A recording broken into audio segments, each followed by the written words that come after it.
Hey guys, Scorchies here. Today we're going to be looking at the new Snapshot. So one of the first things right off the bat is they've changed the rendering of Minecraft. They've implemented a new rendering pipeline called OpenGL Core 3.2, which is the equivalent of shaders that you would find in Optifine. So you can see that the trees are now moving, and if we get closer to the water, you can actually see the water moving itself, which I think is pretty cool.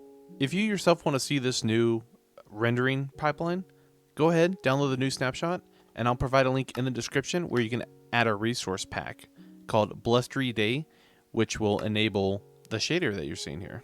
It's only a matter of time before we get dynamic lighting in vanilla Minecraft. And unfortunately, this seed put me out in the middle of the ocean, so we're going to have to travel a bit to see some of the new additions as well.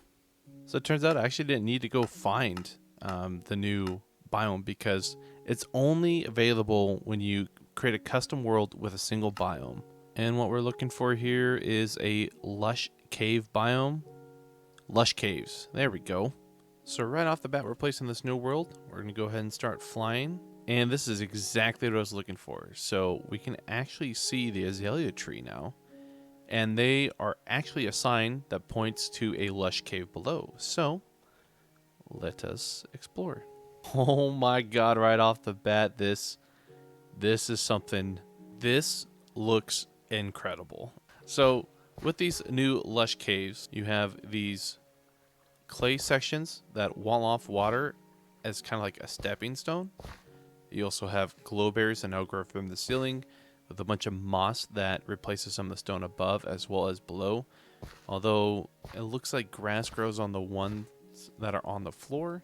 I also forgot to mention we have the drip leaf as well. And I currently don't have any night vision or anything on, so what you're seeing is what you would see in vanilla Minecraft.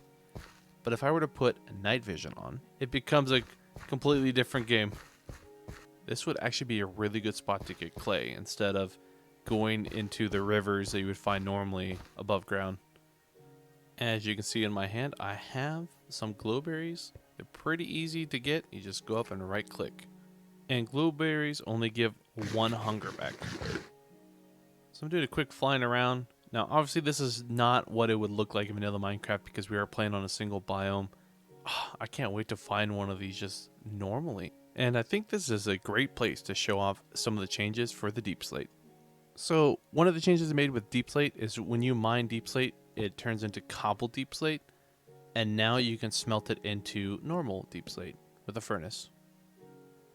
So something really cool about deep slate is the top texture is different from the sides, as stated in the previous snapshot that I did, and now we can place the deep slate on different axes, just like a log. I think this is a great change, and I can't wait to see it implemented in different builds. They've also updated the textures for a couple of the ores, one of them including the coal, copper, and emerald blocks. They've actually added deep slate variants of these. However, it's worth noting that these three will not naturally spawn in the deep slate area, but they're included in case people want to build with them in a creative mode. So as stated previously, they've updated some textures for ores, and this is the official screenshot showcasing those texture changes between the previous snapshot and this snapshot. One thing I forgot to mention when showing off the new biome is the particles that are emitted from these blossoms that you see. And it really gives a really nice atmosphere to the cave. And now they've also added cracked deep slate bricks as well as cracked deep slate tiles. This gives it a little extra texture.